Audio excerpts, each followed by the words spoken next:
벌써 좋아지네. 네. 구동 방식은 첫 번째 이제 그 턴테이블 모터가 어떻게 옛날에는 뭐 SP 시대 때는 아시다시피 손으로 막 돌렸거든요. 그래서 빠르기도 하고 늦기도 하고 그러다가 테이프이 들어왔어요. 테이프라는 걸 감아가지고 테이프이 살살살살 풀리면서 이제 플라이힐이라는 그 세트너리가 이제 빙빙빙 돌면서 관성을 갖고 돌려. 근데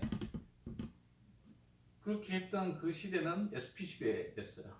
그나마 발전한 게 테이프식이었어요. 그전에는 사람 손으로 돌렸어요. 그걸 잘 돌리는 사람이 기술자야. 녹음할 때 돌렸던 속도만큼 정확히 재생할 때도 똑같이 돌려야 되는 거예요. 초창기는 그거밖에 없었어요. 그래서 그 다음에 이제 플라이힐을 달아가지고 그나마 속도 편차를 좀 줄이고 그 다음에 테이프이 들어가고 플라이힐은 당연히 있으니까 테이프이 들어가면서 테이프 막 감아놓으면 그 판 한 장이나 이렇게 돌릴 수 있을 만큼 이렇게 빙 돌고 이제 테이프이 풀려버리면 다시 테이프 감아주고 그렇게 했단 말이에요. 근데 그 방식은 이제 우리는 오늘 이야기하지 말자 이거예요. 여기까지만 이야기하고 이 지금 LP 시대로 넘어오면서 이 구동 방식이 첫 번째가 이제 아이들로 방식으로 와요. 이게 글씨 쓰기가 좋네. 아이들로 방식이 오고 주로 많이 쓰는 게 두 번째가 이제 벨트 방식이에요.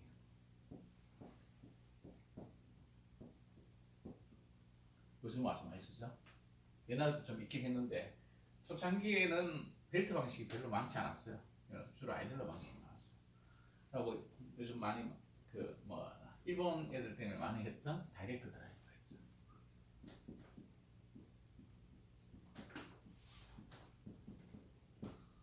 요 세 개가 주로였어요. 지금도 뭐 저런 게 있어요. 장난감 같은 걸로 해가지고 밑에 축이 없어. 붕 떠 있어요. 공중에 그냥 이렇게 둥그런 게 붕 떴어. 밑에가 없어. 근데 밑에서 자수로 돌리면서 얘를 띄워서 돌려. 근데 그런 것들은 사실 소리가 안 돼요. 플래트는 좀 이따 설명 나오겠지만 플래트는 단단하게 붙어 있는 게 저음을 잘 내요. 네. 네. 그래서 요런 방식이 있었다. 근데 각 방식에 따라서 요게 이제 종류가 구분 알게 되죠. 턴테이블 종류하면 아이들 턴테이블이냐, 벨트 턴테이블이냐, 자리 프라이브냐 이런 걸 주로 이제 많이 구분을 해요. 이 말고도 구분할 수 있는 것들은 뭐 다 있어요. 여러 가지 있는데 그래서 지금 요 구동 방식에 따라서 아이들러 방식은 각각의 장단점이 있어요. 초창기 아이들러 방식들 턴테이블들을 보면 옛날에 뭐 한 보노 시절도 시절도 보면 굉장히 거슬하고 모타가 돌아갈 때 아이들러 같은 것도 고무도 뭐가 좀 이제 오래되면서 이제 굳었기도 하겠지만 그 당시에 고무에 대한 어떤 그런 특성도 별로 떨어지고 하니까 좀 돌아갈 때 보면 모타의 털털털한 느낌, 아이들러가 이제 털커덕거리는 그런 느낌 이런 것들이 그 아이들러 좋은 걸 아주 오랫동안 보관 잘 돼 있는 것도 밀폐돼가지고 이제 된 것들은 산소 이게 고무라는 건 산소로 만든 산소 속에 오존이라든가 산소에 의해서 변형이 옵니다. 그래서 이제 굳어 들어가고 변형이 오는데 그렇게 안 되게끔 진공 포장했던 그런 아이들러도 옛날 걸 그래갖고 해봤는데도 그 당시의 재질 자체가 아무리 밀폐해도 이제 좀 문제는 있겠지만 그 당시의 재질 자체가 그렇게 좋았지 않았던 것 같아요. 그래서 덜거덕거리고 돌아가고 했는데 그 당시에 다행히 또 오디오가 덜거덕거리면 대부분 다 저역 쪽이잖아요. 저역이 그렇게 썩 잘 나오는 오디오는 그렇게 많지 않았어요 옛날에. 그러니까 그냥 뭐 좀 덜덜덜덜 하고 해도 이제 뭐 좀 들을만 했는데 점점 시간이 지날수록 스피커가 커지고 막 저역도 중요해지고 뭐 이렇게 됐단 말이에요. 하면서 이제 저역이 잘 나오려면 모타가 돌아갈 때 이 털털거리는 것들이 들어가 보면 안 되잖아요. 그런 걸 어떻게 제거할 것이냐. 뭐 이런 것들 때문에 아까도 얘기했던 여기 잠깐 얘기했던 그 턴테이블의 고정 방식. 이게 두 번째 얘기하고 있는데 같이 섞으면서 얘기할게요. 고정 방식에서 이제 세 가지 방식이 나와요. 하나는 그 플로팅 방식이 나오죠. 두 번째는 리피드 방식이 나오죠. 맞나? 하여튼 뭐 알아들으십시오. 알아봐주세요. 서스펜션 방식이었어요. 주로 이게 말하죠. 두 가지가. 이게 이 서스펜션 방식은 요 두 개를 적절하게 섞은 것들이에요. 근데 이런 것들이 다 발달될 수밖에 없는 게 어찌 보면은 다른 데도 영향을 많이 미치면 특히 지역에서 엄청나게 영향을 미쳐요.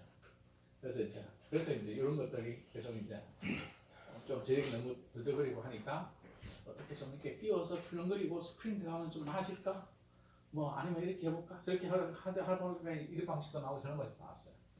요거는 조금 이따 다시 또 설명을 하고. 그래서 아이들러 방식이 다 좋은데 뭐가 좋지? 아이들러 방식은 아이들러를 사용하면 아이들러라고 뭔지 알죠? 이렇게 이제 고무예요. 고무 동그란 고무인데 축이 있고 여기 이제 약간 좀 두께가 대충 있어. 두꺼운 거는 되게 두꺼워요. 한 1cm 가까이 되는 것도 있고 좀 얇은 거는 뭐한 2, 3mm 정도 되는 것도 있고 이 동그란 고무가 모타가 주로 모타가 이렇게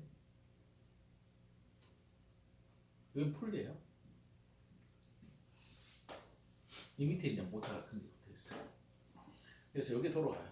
모타 돌면 여기 돌아가면서 여기 대요.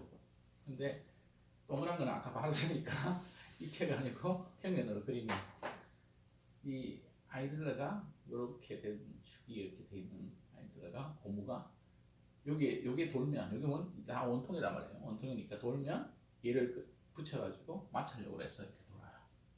여기 아이들러예요. 컵이라 그러기도 하고 뭐 여러 가지 이름들이 많아요. 근데 어찌됐든 간에 대부분이 고무를 완충으로 해서 이제 돌리는 이 구조를 갖고 아이들러라고 해요. 요 놈이 요게 33 rpm 여보세요. 요게 45 rpm 요게 78 rpm 주로 이렇게 33.3이지만 뭐 그냥 33이라고 이야기할게요. 그래서 이런 식으로 요 굵기가 달라요. 굵기가 굵을수록 빠르겠죠. 굵기가 더 굵으면 더 빠르고. 그래서 보통 이제 고무 좀 크게 그릴까요? 너무 작네. 고무가 이제 이만한 이런 게 중간에 이제 베어링이 걸리고 이게 이제 고정된 것도 있고 여기다가 턴테이블에 플래트가 이렇게 들어가요. 이거에 보니까 너무 작다. 이렇게.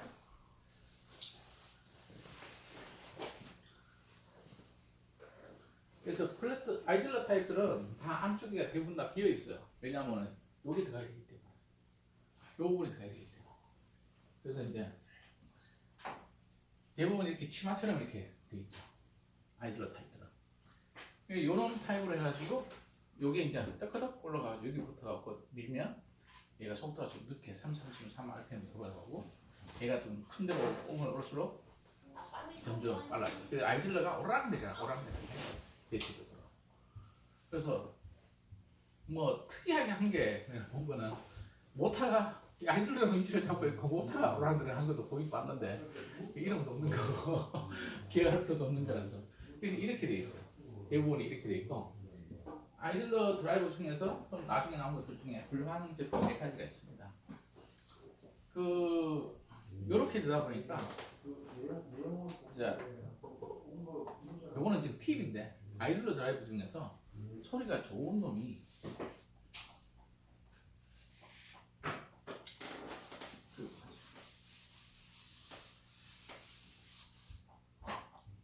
여기 중간 축이에요. 판 꼽는 거 7mm짜리. 그래서 여기서 이제 여기 중간에 요런 판이 한 개 더 있고 요거도 이제 원통이에요. 원통 하나 더 있고 아이들러가 여기를 딱 대요. 그리고 모타가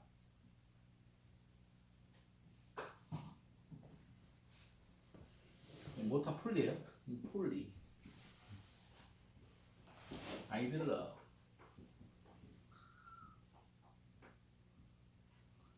아이들러가 이렇게 속에 축 쪽으로 밀어요. 내부 쪽으로. 그건 팁이에요. 여기 어떤 게 있냐면 RCA로 납품했던 게이트라는 턴테이블 중에 이따만 턴테이블 16인치 턴테이블 중에 보면 CB500인가 하는 그 모델이 이런 식으로 되어 있어요. 걔는 안쪽에 원통을 돌려서 속도를 돌리기에 구동을 해요. 그러면 아까는 이쪽으로 해가지고 아이들러가 들어와서 여기를 밀었잖아요. 여기를 돌려서 어떤 장점이 있을까요? 이런 게 있어요. 힘이 더 좋나요? 힘은 이게 더 좋지. 그래요? 이쪽이 더 좋은데. 네. 근데 걔는 고급형이 이렇게 돼 있어요. 왜? 전에 이거 두드려 보셨죠? 쨍쨍쨍쨍 하잖아. 여기에 자꾸 충격 받으면 갈수록 더 쨍쨍거리죠. 근데 안에다가 이렇게 밀게 되면 훨씬 더 쨍쨍거림이 적어져요. 그래서 아마 게이트 CB500인가 그럴 거예요. 모델명은 정확하지 않은데 그거는 안쪽으로 밀게 되어가지고 요거하고 요거 붙어 있으니까 이렇게 돌리면 훨씬 더 정숙해진다. 예. 요런 것도 있다. 그러니까. 그래서 CB500도 가입을 하라. 아는 사람은 아는 것 중에 하나입니다. 그래서 아이들러 타입들은 이렇게 돼 있고 플래트가 다 이렇게 치마가 될 수밖에 없어요. 안쪽에 이런 놈이 들어가 있기 때문에. 근데 바깥에서 이게 아이들러가 이렇게 돌리는 놈도 있어요. 요즘 와서 만들어요. 그래서 모터가 이제 바깥에 붙고 이런 놈도 있긴 한데 이 나름대로도 매력있지만 뭐 아이들러 타입들은 모터나 구동계가 바깥에서 잘 안 보이는 그런 장점도 또 있습니다. 그래서 이게 지금 아이들러 방식인데 아이들러 방식의 그 중에 지우기 전에 요 아이들러가 이렇게 딱 들어가 있으면 아이들러가 마찰력에 의해서 이렇게 모터의 풀리에 마찰력을 해서 돌잖아요. 그러니까 요 끝머리가 좀 몰랑하다 할지라도 얘는 돌아가면서 얘를 내가 손으로 좀 잡는다 해도 그냥 밀고 나가요. 그냥 차가 바퀴가 난방을 부르듯이 그렇게 나가요. 왜 이야기를 하냐면 좀 이따가 벨트에서 비교해드릴게요. 그래서 이게 미끄러짐이 별로 없다 보니까 얘 모터 속도만 정확하면 얘는 거의 미끄러짐이 없어요. 근데 우리가 미끄러짐이라는 게 왜 이야기가 되냐면 바늘에 보다 플래트 위에다가 판을 놓고 거기 위에서 내가 이제 카드리지 얹어요. 근데 여기 마찰력이 엄청납니다. 근데 사람들이 이거를 뭐 치마 2g, 2.5g SP에 해야 4g 있으면 되니까 될까 이라고 생각하잖아요. 바늘 끄트머리가 이제 이게 작아지니까 면적이 좁아지잖아. 면적이 압력의 기반이거든요. 면적이 적으면 적을수록 압력이 엄청 커집니다. 여기에 1g이 걸릴 때, 치마비 1g이 걸릴 때, 요 카드리지가 끄트머리가 판을 누르는 힘을 1톤으로 봅니다. 대충. 1g일 때 대충 이건 아니다는 거고 대충 위아래 땡땡입니다. 요거다. 네, 이렇게 해가지고 1톤으로 보면 됩니다.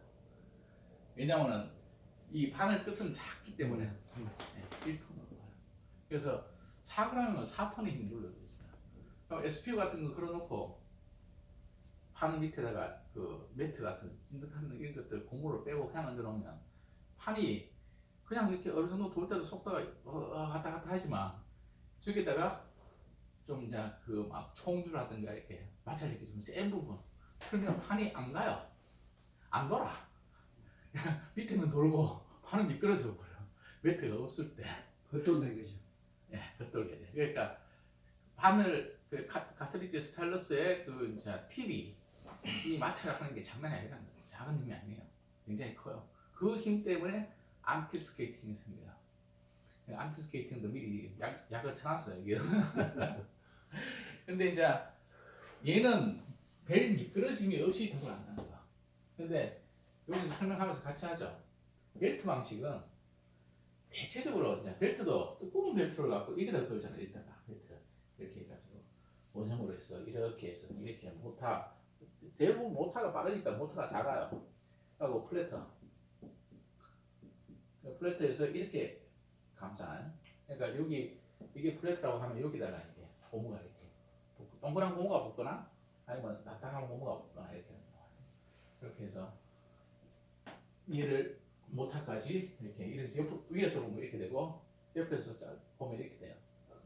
이렇게 오는데 이 벨트를 구르는 걸 쓰면 사실은 아이들러처럼 미끄러짐이 별로 없어요. 약간 이렇게 늘어남이 없어요. 근데 대부분의 벨트 방식들이 좀 싸게 만들고 어떻게 하려고 하다 보니까 모타를 싼 걸 썼어요.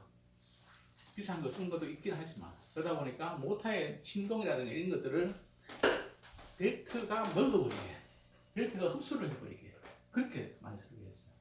그러다 보니까 이제 벨트가 무지하게 가는 걸 써요. 그런 거 많이 보셨죠? 벨트 보면 막 그냥 쥐입집 늘어나는 것들, 1mm가 안 되는 것들, 이런 것들 막 2개, 3개 끈다고 해서 좋은 건 아니고 많이 그러면 좀 덜하겠죠? 이 벨트를 좀 딱딱하고 굵은 걸 딱 쓰면, 그러니까 이제 벨트 드라이브 좀 이제 벨트가 너무 약한 걸 쓰는 거에다가 낚싯줄이라든가 치실이라든가 이런 걸로 해가지고 딱 바꿔보잖아요. 그러면 음이 확 살아날 때가 많아요. 왜 그러냐? 금방 이야기했다시피 LP에서 그 이제 스타일러스가 딱 이렇게 할 때 그 마찰력 때문에 얘가 막 돌아가라 하는데 마찰력이 너무 세니까 판이 미끄러질 거 아니야. 그럼 이 플래터도 판으로는 이 플래터가 이 밑에 벨트가 들어있고 하니까 같이 플래트가 뒤로 가려고 그래. 안 가려고 그래. 그러니까 뒤로 당겨버리는 거야. 똑같은 거. 그러면서 이제 소리가 쓱 늘어지는 거야. 속도가 떨어지면 아 하는 게 아 하는 게 아가 되고, 속도가 빨라지면 아 하는 게 아가 되잖아요. 그것처럼 얘가 벨트가 늘어지면서 얘가 늦어지는 거야. 늦어지면 아 하는 게 아 이렇게 되니까, 예를 들어 저음을 따당 쳐야 되는데 이게 더덩 이렇게 가버려요. 근데 사람들이 보통 듣기에는 아 원래 저런 식으로 연주했나 보다 이런 식으로 생각하는 경우도 많고 하기 때문에 별 문제를 안 삼는 사람이 있지만, 아이들로 같은 이런 거에서 다이나믹한 소리를 들어봤던 그런 사람들은 뭐지? 이렇게 나올 수밖에 없는 거죠. 그러니까 소리가 늘어나서 사실은 속도의 순간적 변조가 일어나는 겁니다. 그래서 속도가 떨어지거나 높아지면 음정이 변하잖아요. 음정이 더 낮은 음으로 가거나 더 높은 음으로 가게 됩니다. 그래서 벨트도 이 딱딱한 벨트, 덜 늘어나는 벨트, 좀 굵은 벨트 이런 걸 쓰면 괜찮은데 왜 딱딱한 벨트와 굵은 벨트 처음부터 설계를 안 했을까? 모타가 시원찮은 걸 썼다는 뜻이에요. 모타가 진동이 많은 걸 쓰면, 아이들러에 썼던 모타를 보면 모타가 시원찮은 걸 쓰면 이게 골치 아파요. 계속 이제 이 아이들러, 이 모타 떨림이 아이들을 통해서, 얘를 통해서, 카드리지를 통해서 들어간단 말이에요. 근데 벨트 방식도 마찬가지, 모타를 좀 싸고 진동이 있더라도 속도만 잘 맞고 이런 것들, 그게 전에 이야기했던 싱크로너스 모타예요. 그래서 싱크로너스 모타가 좋은 모타긴 한데 턴테이블에 쓰기는 부담스러운 모타예요. 그래서 EMT에 쓰는 싱크로너스 모타는 달라요. 그건 따로 나중에 한번 가는 걸로 하고, 일반적인 싱크로너스 모타는 한 20년 전쯤에 제가 모타업체 기술 고문으로 제가 25년째거든요. 20년 전쯤에 개당 7,000원, 10,000원 했어요. 조금 더 큰 거 조금 더 비싸고 7,000원 정도 했어요. 린 LP, 린하고 따로 되나? 괜찮습니다. 린 LP12, 산, 뭐 기타 등등 그런 데 썼던 모타가 다 그 7,000원, 10,000원짜리 그 모타예요. 근데 좀 심하지. 걔는 좋은 점이 좋다고 이야기하거든. 걔가 왜 많이 썼냐? 걔는 속도 컨트롤러가 별 필요가 없어요. 왜냐하면은 걔는 주파수에 정확하게 반응해서, 이 주파수 60Hz 또는 저기 유럽 같은 데는 50Hz, 주파수에 따라서 정확하게 걔는 속도가 변한 게 없어요. 전압이 좀 변해도 한 게 없어요. 근데 일반적인 뭐 다른 데 썼던 모타들은, 가라드에 썼던 모타나 이런 것들은 전압이 떨어져도 조금 속도가 줄고 전압이 올라가면 약간 빨라지고 이런 게 있어요. 근데 싱크로너스 모타는 그게 없어.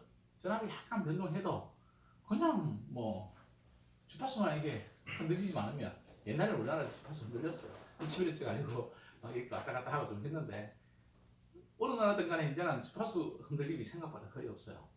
뭐 독일도 그렇고 우리도 그렇고, 뭐 우리도 요즘은 진짜 너무 많이 줘서 뭐 하여튼 그게 좋아요.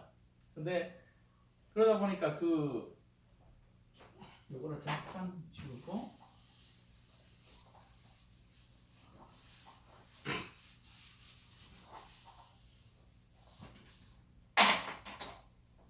야 좋다 윤호님 땡큐.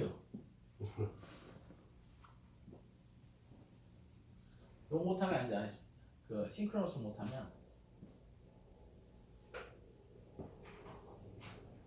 맞나? 플러스 하여튼 뭐 이따 치고 단어 좀 틀려 봐주세요. 그래서 이게 풀리가 이게 턴테이블에 그 링 같은 데서 인너 풀을 또 쓰죠. 그래서 요 안에서 얘를 이제 또 모터가 안에서 아주 돌리는데 결국은 벨트예요. 네. 바깥에 아우터 벨트냐, 네. 이너 벨트냐, 뭐 이런 타입인데 이건 별 의미가 없어요. 근데 이 벨트를 쓰는데 이 모터가 싱크로스 모터면 전에 말씀드린 때 싱크로스 모터는 타이머 모터예요. 시간을 맞추는데 시간에 관련돼 가지고 정확하게 어떤 간격마다 뭘 해야 된다는 걸 할 때 쓰는 그런 모터예요. 그러다 보니까 이 모터는 모터들이 대부분 그래요. 이렇게 도는 모터가 세상 거의 별로 없어요. 대부분 다 툭툭툭툭툭툭 이게 빠르니까 더 빨리 가면 좀 덜 뜨는 거죠. 하면 그냥 도는 것처럼 보이는 거예요. 근데 모든 모터는 다 턱턱턱턱턱 도는 게 기본입니다. 거기서 이제 여러 가지 기술을 만들어내면서 그런 것도 좀 죽이죠. 근데 그 기술을 넣고 하게 되면 용도가 아직까지 이 턴테이블 업체에서 사용되는 모터의 숫자가 주문을 할 만큼 모터 제조업체에 주문할 만큼 되지 않아요. 뭐 적어도 뭐 15,000개 갖고 주문 안 받거든요. 몇만 개 돼야 주문 받는데 턴테이블 지금 몇 개 생산하고 몇만 개를 주문할 수 있는 그런 데서 별로 없을 거예요. 그러다 보니까 시중에 나오는 걸 갖다 쓰게 돼 있거든요. 싱크로스 모터도 성능을 약간 떨어뜨리고 출력을 약간 죽이면서도 더 좋은 성능을 가지게 할 수 있어요. 덜 떡떡떡떡 하는 덜 하게 할 수 있어요. 그게 누구냐면은 EMT예요. EMT 모터는 싱크로스 모터인데도 그게 힘을 살짝 포기하고 어쨌든 뭐 그거 용도로만 쓸 거니까. EMT도 옛날에는 자체적인 모터 생산이 안 돼가지고 그 이제 그 모터 업체에다 주문할 때 개수가 안 맞아서 그냥 시중에 파는 거 갖다 썼어요. 근데 이제 927 정도 나오고 930 나올 때부터 그 회사의 제품 중에 새로 개발할 필요 없이 여기 있는 것을 약간 변형시켜서 해가지고 자기들 모터를 만들어냅니다. EMT 모터가. 근데 걔들도 싱크로스 모터인데 걔들은 용량을 좀 줄이면서 떡떡떡떡 하는 걸 그때 말씀드렸죠. 스큐라고 하는 기술. 이게 극과 극을 이렇게 가지 않고 이렇게 삐뚤랑하게 가는 이 기술이 있어요. 그렇게 하면은 이 삐뚤랑하면서 여기와 여기를 동시에 지향하기 때문에 얘가 좀 턱턱턱 하는 그걸 좀 턱턱턱 하는 게 턱턱턱 하는 게 전에 말씀드렸잖아요. 요게 전문용어로 코깅이라고 해요. 코깅. 그래서 요거를 스큐라는 기술로 해가지고 죽여요. 근데 스큐를 쓰게 되면 출력도 떨어지고 모터가 커지죠. 출력이 떨어지니까 그 맞추려면 또 커져야 되잖아요. 그래서 이제 이런 기술이 있는데 이 그냥 일반적인 린이라든가 그 록산이라든가 기타 등등 뭐 이렇게 많이 대부분의 많은 턴테이블들이 보면 이 싱크로스 이런 거 안 쓴단 말이에요. 그러다 보니까 얘는 돌아갈 때 드르르르 하고 돌아가요. 만져보세요. 딱 손을 잡아보면 안마기예요, 안마기. 그 모터 돌아가는 거 만져보면 그만큼 그거 좀 심해요. 근데 요 드르르 하는 거를 이 드르르 하는 거를 벨트가 굵으면 그냥 전달돼 버릴 거 아니에요. 그래서 이 벨트가 굉장히 가늘어서 할 때는 벨트가 쑥 잡아먹고 그래서 플랫을 살짝 먹게 하고 벨트를 굉장히 가늘어 만듭니다. 린 LPCB에서 얇은 그 고무줄 있잖아요. 그 고무의 두께가 인간이 만들어낼 수 있는 그렇다고 이제 상품으로 돼야 되니까 만들어낼 수 있는 상품으로서의 가장 얇은 고무줄입니다. 이게. 그리고 다른 데도 나온 것도 보면 너무 얇으면 또 일정 시간 밖에 못 쓰니까 그래서 한 1년, 2년이면 대부분 다 어느 정도 좀 슬쩍 좀 늘어나고 이렇게 하니까 그래서 이 벨트는 이 모터가 떨림이 심하기 때문에 얇은 걸 쓸 수밖에 없는 거야. 그래서 모터가 늘어나면서 그 떨림을 지가 흡수를 해라 이런 것 때문에 한 거예요. 여기 그러다 보니까 문제가 뭐냐면 얘가 바늘을 우리가 턴테이블 위에 못할 줄로 갖다 놓는 거야.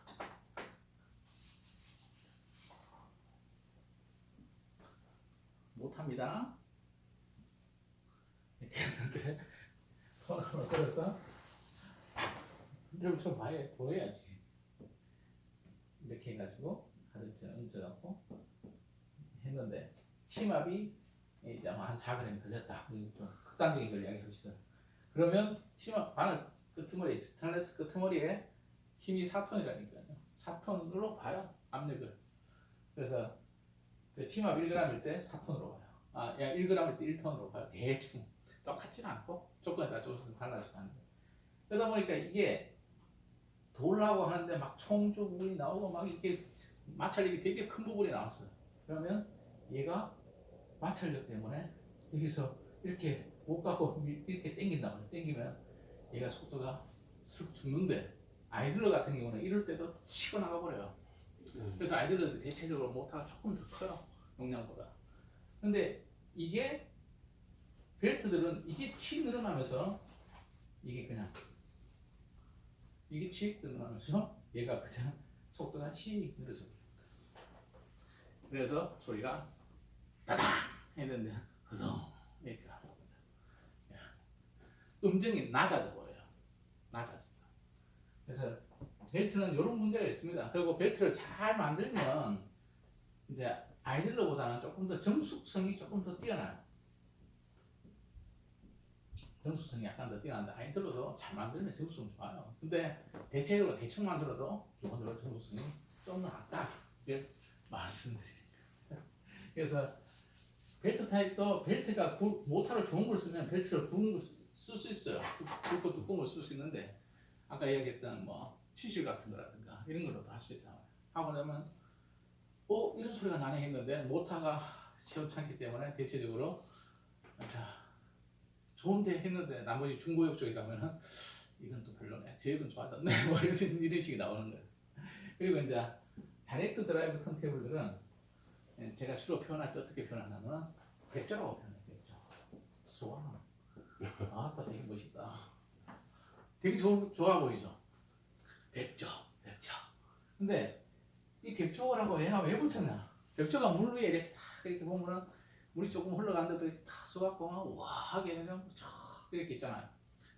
근데 그 백조가 그렇게 물 위에 떠 있으려고 하면 물 밑에 발은 수도 없이 움직였어요.